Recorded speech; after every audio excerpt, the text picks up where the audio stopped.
With the release of Indiana Jones and the Dial of Destiny, the fifth and final installment in the franchise, it's now time to rank them.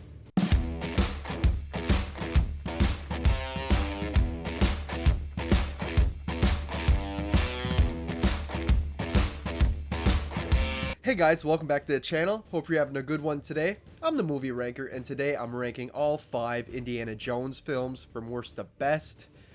We just got Dial of Destiny a few months back, and it's supposedly the final installment, so what better time to rank the franchise. This is not going to be the right ranking, it's just my ranking, and a lot of people may not agree with it, but no apologies, because it's my ranking. You can drop your ranking, though, down in the comment section, and we'll have a great discussion. Make sure to like the video and subscribe to the channel if you enjoy rankings like this, and let's dive in. So for me, coming in the last place at number 5, I have to go with Indiana Jones and the Dial of Destiny. Should have really been called Geriatric Jones, because damn, Harrison Ford is just way too old to be playing this character. Few positives though. I did enjoy the whole intro train sequence where we get Harrison Ford de-aged. He's a lot younger. We get a young Indiana Jones. I thought that looked pretty good. The de-aging looked pretty good. They said it at night, so you couldn't really notice it that much. Of course, when you get shots where it's right on his face, knowing that it's digital, I can kind of tell, but for the most part, they did a great job. And I do like near the final act where we get some time travel aspects. I thought that was really cool as well. But I basically hated everything else about this film. It's long, it's boring, it's dull, at least 40 minutes too long. It's the longest one of the franchise, I believe, and you feel it. We get a very old and broken and depressed Indiana Jones. Not something that I want to see personally. It's not a place I'd like to see this character go. He's divorced, his son's dead, he's still mourning over that. And yeah, I'm just not a fan of seeing this great character in this position. And he's teamed up with his goddaughter in here, Helena, I think her name is. I hate this character. My least favorite probably of the entire franchise. She's condescending, smug. She like talks down to Indy a bunch of times, double crosses him because she's also a con artist. And the worst part is she's never taken accountable for her actions. Like she's gets off the hook with everything. And there's a scene at the end where Indy wants to stay in the past and she forces him to come back, and I'm just like, just let him have his final wishes, you know, at his age. And they kind of force Marion at the very end to come back in a relationship with him, which it just felt very forced and not natural at all. The action is pretty terrible. Nothing's very exciting. We don't get any iconic moments. Mad Mikkelsen is a great actor, but he's completely wasted here as our villain. And the villains just randomly show up whenever the plot asks for it. Like, there's sometimes I'm like, how did they even know they were there? And they just happen to show up, and it's just like terribly written. You could tell this movie was reshot and cut back together about 50 times because the script is very messy. It's boring, and it's a terrible way to end the franchise, in my opinion. Up next, at number 4, I'm going with Indiana Jones and the Kingdom of the Crystal Skull. Now, this was another first-time watch for me because ever since it came out, I've only heard bad things, hearing how this was a complete dumpster fire and everything. And I watched it with pretty low expectations, and I didn't mind it. It's not a great movie. It's not even a good movie, but I don't think that it's as bad as people say. It's pretty much a middle of the road film for me. I think Harrison Ford is great as Indy. This is a more seasoned, little bit older version of Indy that I can get behind. Like, it still feels like the character this time around, and his action and adventure scenes are pretty fun to watch, even though some of them take it a little too far. It's a little too over the top, mainly when they nuke the town and he goes in the fridge. I get it was lead lined, but the way it flies out of the town and flies like miles away and he gets out without an injury, the door doesn't even open on its own, it is a little too much for my taste. It is entertaining though, as well as Shia LaBeouf's character, Mutt, when he's like swinging with monkeys and stuff. Is like, what's this, Tarzan now? and like you get like man-eating ants in here and everything. They just take things a little too far at times. But I read behind the scenes that George Lucas really had a certain vision and Spielberg had a different vision, and they kind of collided. That's kind of why we got the movie that we got. One wanted to go more old school, and the other one wanted to change things up and take the franchise in a new direction. And I feel like it kind of hurts the film just a tiny bit, makes it feel a little less unfocused. And you feel that with the story too. The story is probably the most convoluted out of all these stories. It's not incredibly confusing or anything, but compared to the rest of these stories, it's just not as straightforward. It's a little bit confusing on why certain characters are doing certain things at the time and you only realize later. But I do like that this one has to do more with science and sci-fi and aliens, where the other entries were more about religious artifacts. So that was like a different take on the franchise, which I enjoyed. It's cool to see Roswell, and you even get a cool little shot of the Ark of the Covenant at one point when the box that it's in falls. So I like all that. The characters are all fun. I don't mind Mutt or Shia LaBeouf, who plays them. I know a lot of people have problems with him. He was fine. I feel like their characters could have been written a bit better to deal with the father-son situation. I feel like that kind of fell flat for me. And, the whole twist with his mom being Marion and everything.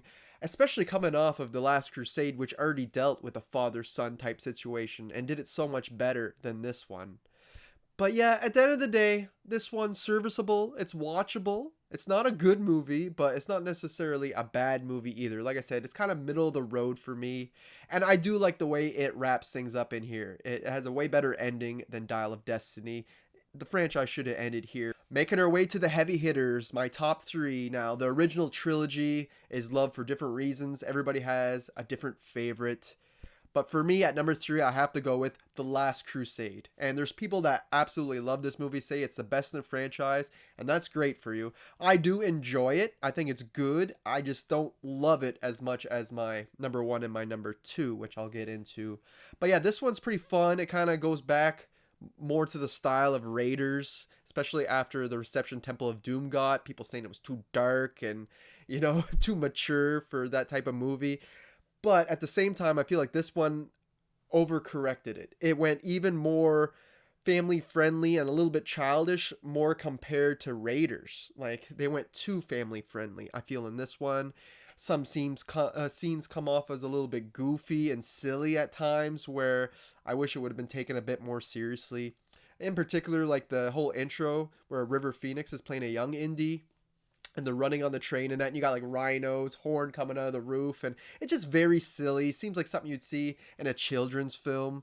Even though I get these movies are basically for everybody, but a little too childish in certain aspects of this film.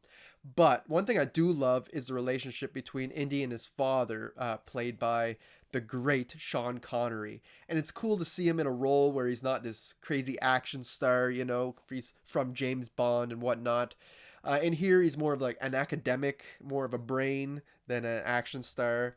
He's more of a nerd. And you get this really cool moments with him and Indy going back and forth. And they have a troubled past. They don't have a great relationship as a father and son. And I like how they deal with all these different scenarios and themes throughout the film. I think the artifact, the Holy Grail, is really interesting. And we get a great final act in the end. With the reveal of the guy drinking it and turning really old. Great effects there. I love it. And, all the action sequences and adventure sequences are really great, especially like the desert with the tank and everything. That stuff is golden. I love it. But the movie just doesn't seem to have as good of pacing as the first two. Like I said, it can be a little bit silly, but it's definitely worth a watch. It's definitely a good entry in the franchise, and I understand why a lot of people love it so much. Reaching my top two, at number two, I'm going with Raiders of the Lost Ark, the original. Now, I know this is seen as a masterpiece, as one of the greatest adventure movies ever made, and I don't knock that. I agree with that. It is one of the best adventure movies ever made. It really set the template and the formula for this type of film, and every film that came after it in this genre really kind of borrowed and was heavily influenced off this film. It's just that great. It's simple, it's a very focused story, and I feel like that works to its advantage. We get great characters in here. Of course, Indiana Jones. from his look to his charisma and everything that Harrison Ford gives off is excellent. And so many everything has parried this with like the whip and the hat and the jacket. It's just so iconic. The beginning of this film is very iconic as well. Probably my favorite opener in all the franchise, where he's going into that temple to retrieve the artifact. It's just with the boulder coming and the spikes and the tarantulas. It really, in the first 10 minutes, it gives you everything you want from an adventure movie, and it's just one of the best openers of all time. And I also like that he has like a rival in this. It's not just the Nazis. He has a fellow, a partner that he used to work with, who he's against now, and always seems to come last minute and steal the artifacts away from Indy. And I find that just obviously Nazis are bad. They're always going to be the villains, but when you throw in this other character, it just mixes things up a little bit. I love Marion. She's the best female character in the entire franchise, and this is the best version of her. It was cool to get her back in Crystal Skull, but this one, she just has a certain charisma to her. She reminds me of what's her name? Uh, Courtney Cox for some reason. I know she is the older one, so Courtney Cox really reminds me of this actress. But yeah, she just does a phenomenal job, and I love how she like outdrinks people and that. And she's such a great written character, and she's fun to watch, just like Indy. And this movie is just riddled with iconic scenes, like the opening I talked about. When Indy goes down into that hole and sees the miniature village, and he uses the light of the sun to see where the Ark of the Covenant is resting. I think that's great. Where he has to go in the other part where the Ark of the Covenant actually is, and he is full of snakes and everything, and that's kind of a joke that reoccurs throughout the franchise, how Indy is terrified of snakes. That's such a great scene. Leading all the way to the final act, where we get the great reveal of the Ark of the Covenant being open, and killing all the Nazis, and great effects, their faces melting and everything.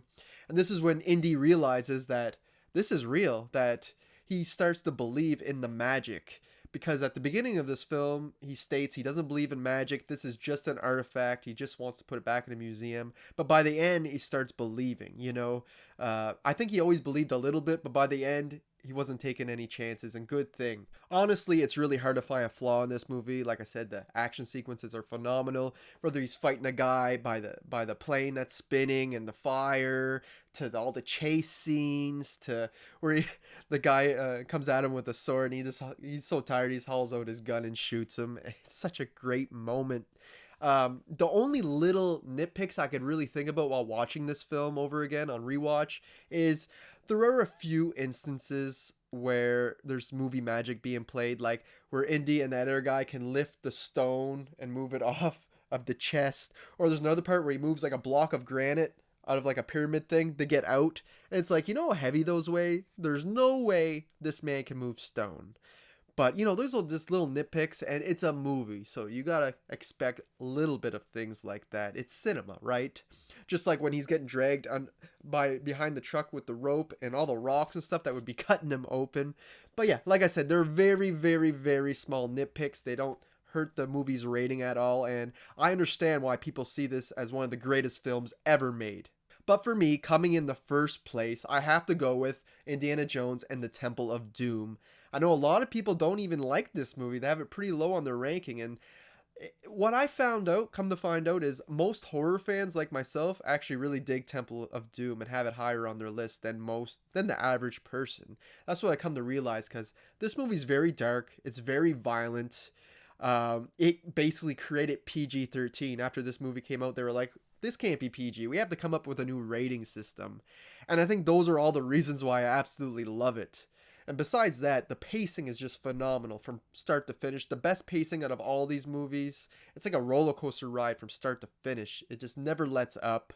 I love the whole opening at the club. It feels very James Bond-like. And this taking place as a prequel. Takes place before all the movies, is pretty interesting. Some things don't quite add up, because in this one he definitely sees magic and how it works, and in Raiders he's like, I don't believe in it. Well, you should after Temple of Doom. I mean, you witnessed it firsthand. But besides that little nitpick, this movie is just great. I love Short Round. He is my favorite character in the franchise next to Indy. He's just so great. I love that actor too. He's always in Spielberg films, and he's back with Everywhere Everything Everywhere All at Once, that new film, and it's great they got an award for that too. He's getting recognized finally. But he is awesome in this. He is really the heart of this film. He has a great relationship with Indy. I I love everything about this kid. He's just awesome. A lot of people hate Willie though, the female character, and I get it. She can be a bit annoying, even though it never bothered me. Like I never got mad at her or anything like some people do. Some people can't stand her. She's just kind of like your damsel that goes along with the ride. She's not even supposed to be there, but she just ends up going along. So yeah, I don't mind her. She's definitely not as good as Marion or anything, but she's still a fun enough character in my opinion, and she makes for some good laughs throughout.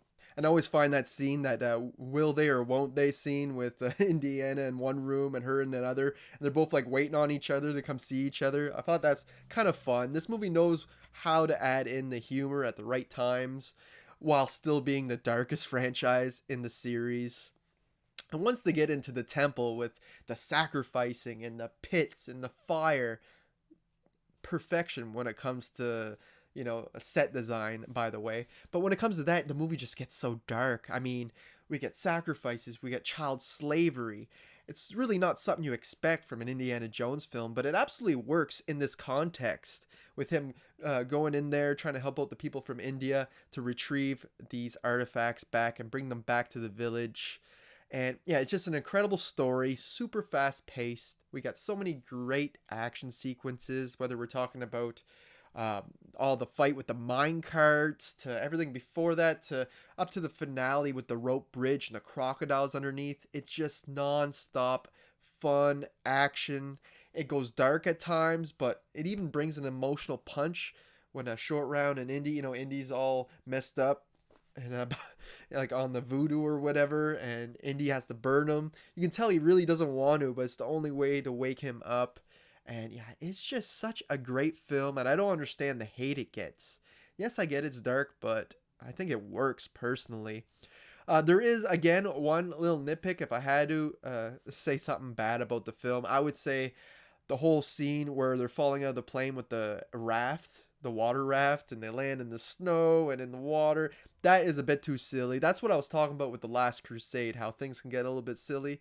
This one just does that a little bit, though, but for the most part, it's grounded enough to not make me roll my eyes anyway. And I just absolutely love this film. It has one of the most intimidating villains in the entire franchise.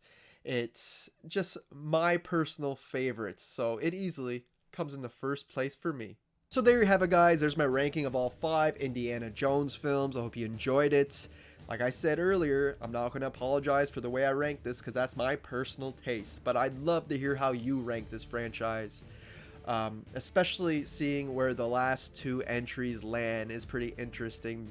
And how we rank the original trilogy, because they're all good in their own way, but we all have our own personal taste. So these lists are pretty fun to look at. Also, guys, make sure to follow me on Letterboxd and Instagram. Links to those are in the description of this video, as always. Like the video, subscribe to the channel for more rankings, and that's all I got for you guys today. Hope you enjoyed it. Thanks for watching.